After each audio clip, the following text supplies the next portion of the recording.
Hello and welcome to Drive at the DW Car Show. Coming up, a look ahead at the 2018 Formula E. Audi presents its team and race car. A colorful designer car, a special edition of Citroën's DS3. And Kia's new Stonic SUV.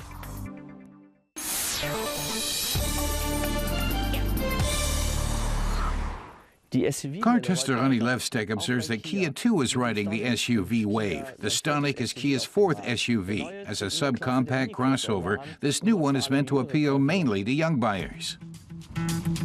The Koreans have gone all out with this little SUV.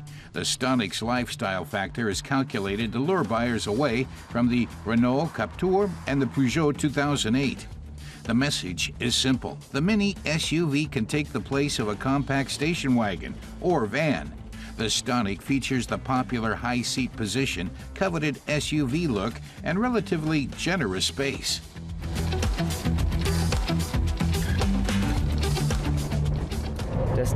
Ronnie notes that the Stonic has the Kia Rio's platform and interior, which means Kia has succeeded in putting a low-weight crossover on the market.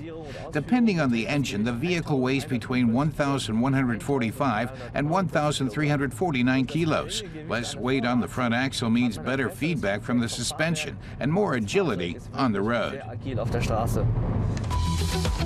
The 1-liter 3-cylinder turbocharged engine we tested achieved 88 kilowatts and serves the 1.2-ton Stonic very well. A top speed of 185 kilometers per hour is more than sufficient for a subcompact SUV. Its average fuel consumption is rated at 5 liters per 100 kilometers, but 3-cylinder engines can never be really quiet, and the Kia Stonic is no exception. The Asian design team, led by veteran German automotive designer Peter Schreier, tailored a body for the just 4.14-meter Stonic that's not so very different from many other subcompact SUVs, yet it still features a number of eye-catchers.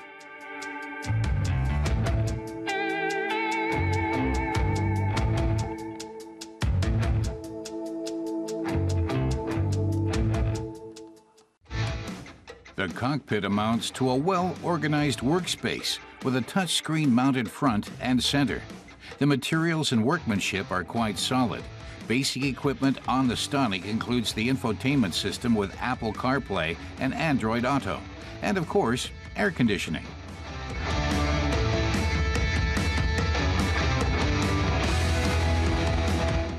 With volumes ranging from 352 to 1,155 liters, the luggage space is average for the class. Folding the rear seats down gives you a flat, slightly inclined load bed. For an even classier look, a 2-ton color scheme is optional. Kia has never been this customizable before, at least on the exterior.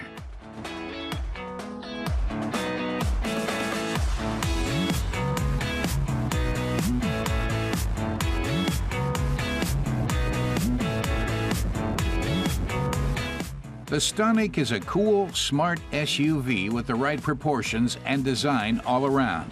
The subcompact crossover with the 62-kilowatt 1.2-liter engine starts at 15,790 euros in Germany. The 1-liter turbocharged version we tested lists for 21,890 euros.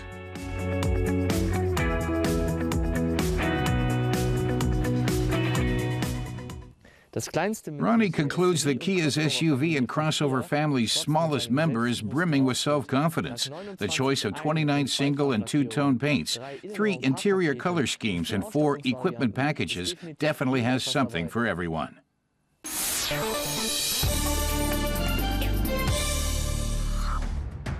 Audi Motorsport Division near Ingolstadt, Bavaria is packed today for the presentation of the new race car, which Audi intends to enter in the Formula E World Championship in the coming season and win. Formula E is a new race series for all electric-powered Formula cars. The first season began in September 2014. Last season, Team Audi Sport Abt Scheffler wrapped up the overall title.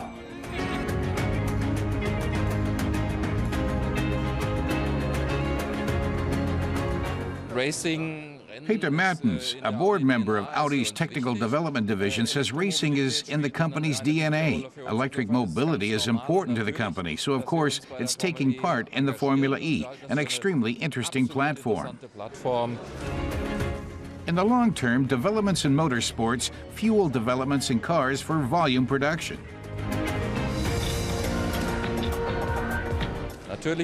Mertens explains that the extreme conditions of racing can teach the company a lot about the life cycles of components, about how the battery holds up, and about the interplay between engine, transmission, and battery. So the racetrack is like an experimental lab.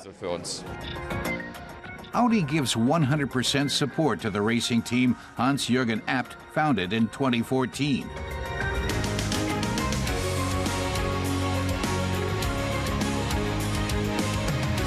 The head of Audi's motorsport division, Dieter Gass, calls Audi's e-tron FE04 a fantastic vehicle. You don't see much difference from the outside, he says, because the chassis and body are the same as Audi used in Season 3. But underneath the carbon fiber chassis, everything is new. The company worked on every system that was open to development, especially the motor generator unit and the transmission. Die motor generator unit und auch das Getriebe. And then the Speedster rolls up. Audi is counting on the abilities of Schaeffler Technologies, which produces drivetrains. Schaeffler's Peter Gutzmer says Schaeffler and the racing team developed a completely new powertrain with a one-speed transmission. The engine was completely revised for greater efficiency. He says Schaeffler is an old hand in its field, but still learned a lot this season. There was enough room to improve everything, including the engine's efficiency and dynamics. Effizienz, Dynamik. Under the name Audi Sport Abt Schaeffler, the team will start in the new season's first race on December 2nd in Hong Kong. Current world champion and ex-Formula 1 driver Lucas Di Grassi compares the two racing series. There is a lot of differences between Formula 1 and Formula E. What is the same is the technique. To drive this car fast, or to drive any car fast, you have to apply a certain technique. And the difference for people watching is that Formula E only races in cities, so all the races are like Monaco. The car is 100% electric. The difference between the cars are much smaller, so the races are much more competitive. It's much more dependent on the driver. As last year's victor, Di Grassi is the man the other drivers aim to beat. He views the coming season soberly. Difficult to say, impossible to say. Of course, we're going to fight hard. Of course, we're going to work hard, but it's impossible to say at this stage. Audi Motorsport manager Dieter Gass expresses more optimism. We're the ones they're chasing, certainly, he says. But Audi never enters a racing category just to have been there, but always to win, and this year is no exception. He thinks Audi has a good foundation to build on and strong driver experience, so it has good chances for victories next year.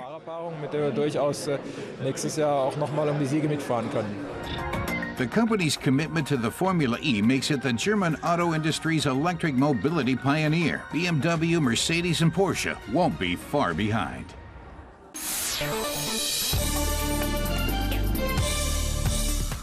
Bentley has rolled out its new Continental Grand Tourer. The luxury coupe's 467-kilowatt engine achieves a top speed of 333 kilometers per hour on the road. On this latest model, the front axle has been moved forward by 13.5 centimeters, giving it a longer hood and flatter front. The interior is all new, cutting edge, and digitally upgraded. The 2x2-seater offers heated and ventilated massage seats and a luxury feel-good atmosphere.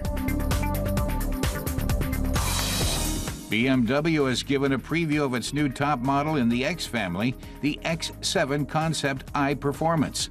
The carmaker's first high-end SUV is a plug-in hybrid powered by a combination gasoline and electric engine.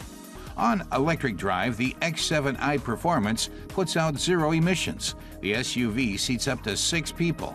Beamer will be presenting the production model X7 next year.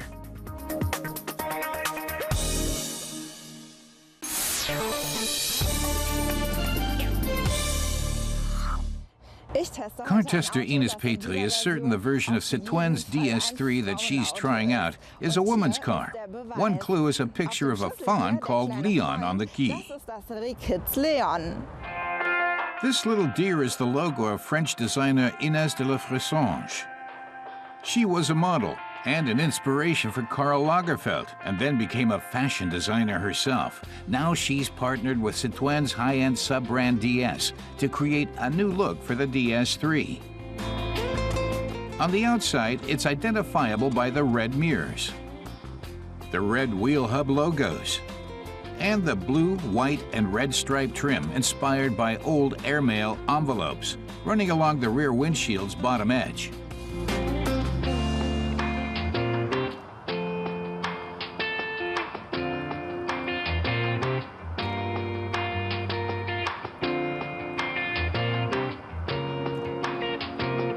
The opal white roof with a third brake light integrated in the rear spoiler sets a modern contrast to the dark blue body.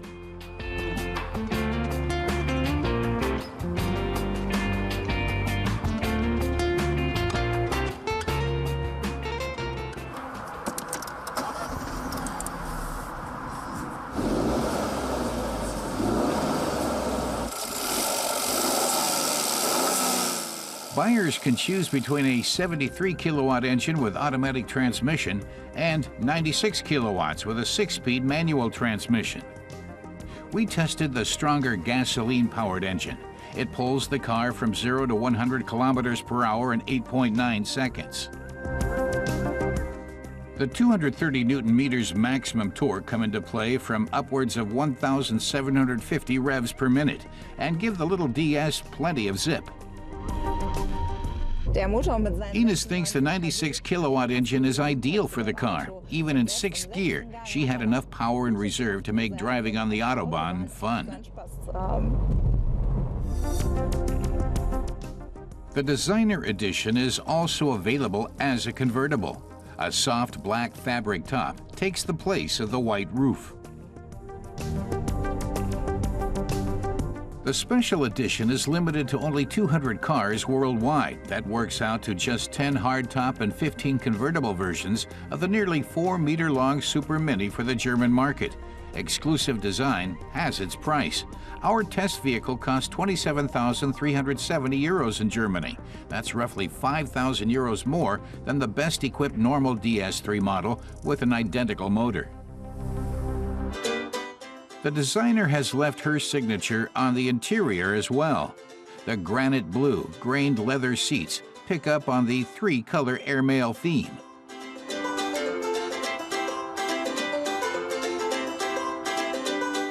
The carpet mats are edged with the same 3-color cord. The bright red accent seen outside appears again for the entire length of the dashboard. Ines realizes that design doesn't necessarily follow logical rules. For instance, even if the center console is fitted with a touchscreen, the menu selections work by pressing buttons down below and not along the sides, as we might expect.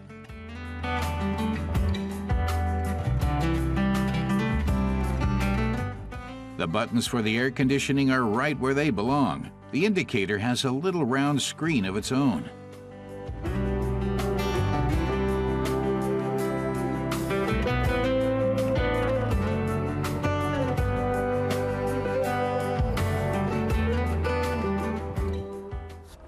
The instrument cluster is a bit too conventional for Ines's taste. She'd expected more from a designer car. Dynamic indicators, for example, that allow you to choose from a range of designs. Peugeot already offers something along those lines in its 3008 GT, where the driver uses a little roller on the steering wheel to select the style of instrument cluster.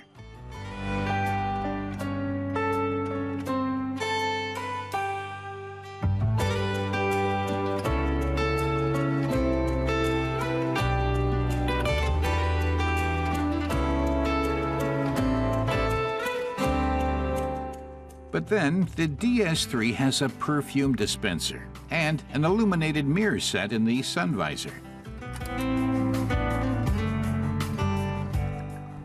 Ines points out that while car buyers normally pick out their customization options from a catalog, DS commissions a trendy designer and gives the resulting special edition an attractive name. She thinks it goes perfectly with DS's own philosophy.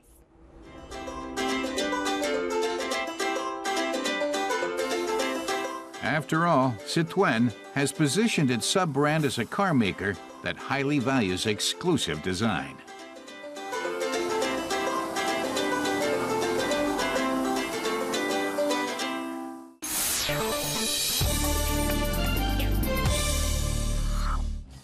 Since it was rolled out in 2011, the VW Up has developed into a popular companion for the city and the country. Its compact size and maneuverability are its identifying traits. With the natural gas variant of the EcoUp, the mini car shows its thrifty side.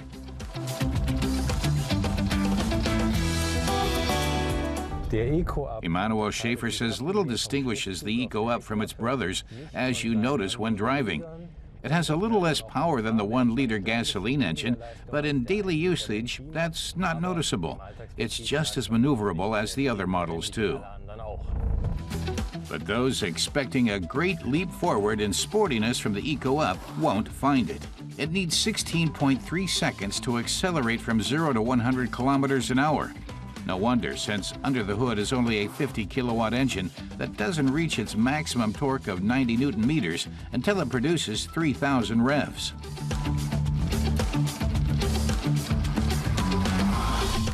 The Up has an environmentally friendly engine for an affordable price of just under 13,000 euros in Germany. In this car, the gas pump is the source of joy. Fueling up is child's play. The inlet pipes for gasoline and natural gas are next to each other.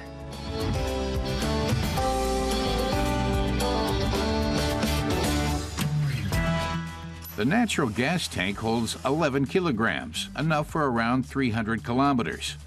Next to it, the 10-liter gasoline tank.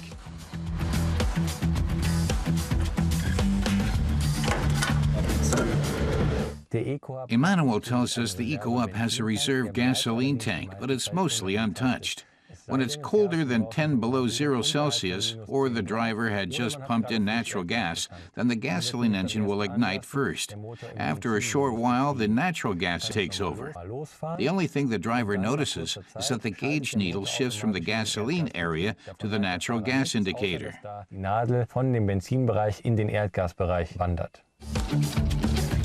The EcoUp is especially popular in Italy. In 2016, about 1/3 of the Ups sold had natural gas engines. In Germany, far fewer Ups drive with natural gas, only around 3%. Weak infrastructure is certainly a reason. Only 900 of Germany's 14,500 gas stations sell natural gas.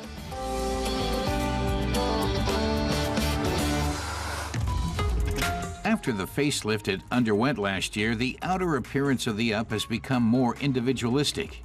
From the bumper, through the headlights with LED daytime running lights, to the side mirrors with integrated flashing lights, the whole design has been sharpened or redone. There are also new exterior colors, contrasting roof colors, exterior stickers, and colored rims to choose from.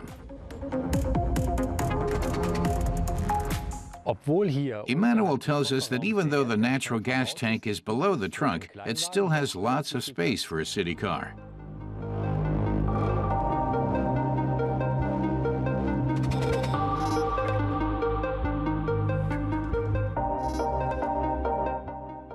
The center console has an optional smartphone integration.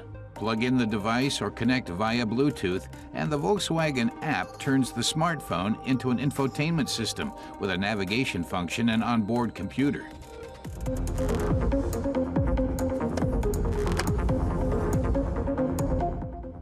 The seats with integrated headrests are modern and upbeat too. Emanuel says the EcoUp doesn't claim to be a race car, but it's great for the environment and your wallet, with 300 miles driving range for about 11 euros. Most gas and diesel vehicles can't hope to compete with that.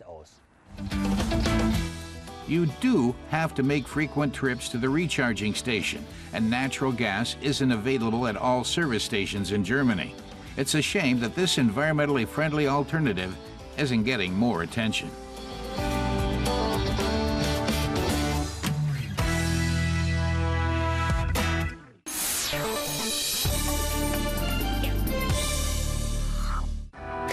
This is Toyota's new crossover SUV, the C-HR. With its futuristic look, it's an instant standout among the brand's generally unspectacular range. It's available in 3 versions. We took the Style Selection variant for a spin. Car tester Andre Zimmermann points out that this model was rolled out from initial design to volume production in less than 3 years. CHR stands for Coupe High Rider. It was slated for release under Toyota's North American sub-brand Scion, but with Scion's demise, Toyota gave it a brand new name for worldwide distribution. With its angular lines and brawny front, the CHR undeniably radiates sheer power. The many corners in its silhouette disguise the compact length of 4.3 meters. The fenders also suit the young design. The backseat door handles are elegantly integrated into the C-pillar just beneath the roofline.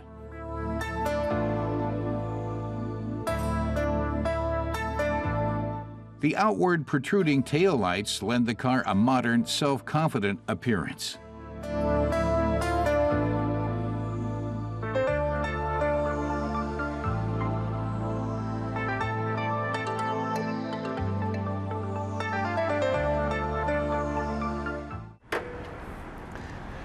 The CHR, Andre says, is available in Germany with either a 1.2-liter turbocharged 4-cylinder engine or a hybrid engine for €3,000 extra.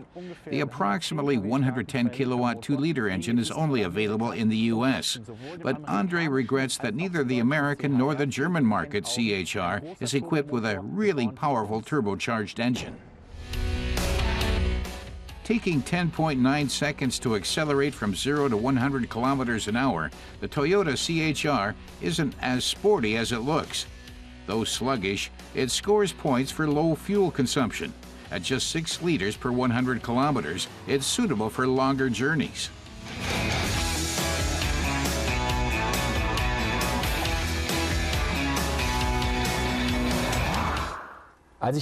Andre remarks he was astounded by how good the CHR's interior looks. The lacquered components really make it smart. And these imitation seams, of course, this isn't really sewn leather, but it looks really great. The only thing he criticizes are the sat-nav software and graphics, which he thinks look a bit outdated. Our test car has a heated steering wheel. The gauges match the rest of the futuristic interior. The central console is tidy, but about the only place to stow things is in the doors. The color of the seats matches the dashboard. Their lower back support makes them very comfortable.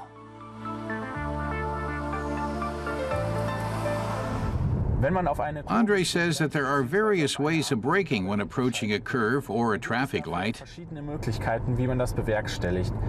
One is to shift down and let the transmission slow the car, but that jolts the car, making it out of balance and putting wear on the mechanical parts.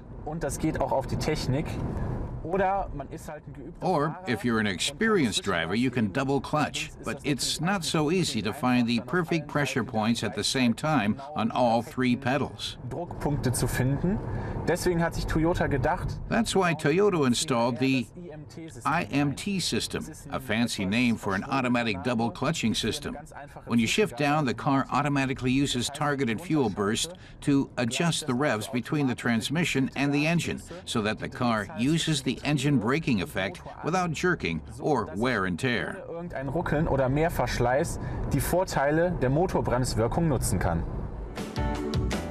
The Toyota CHR went on sale in January 2017 in Germany, starting at about €22,000.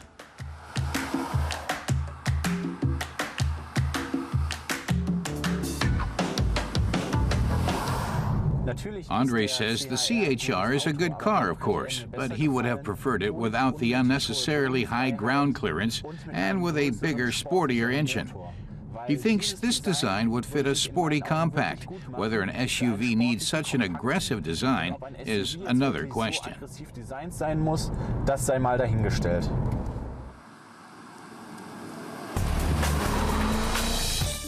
Next time on Drive It, a new SUV from Opel. We test the Grandland X.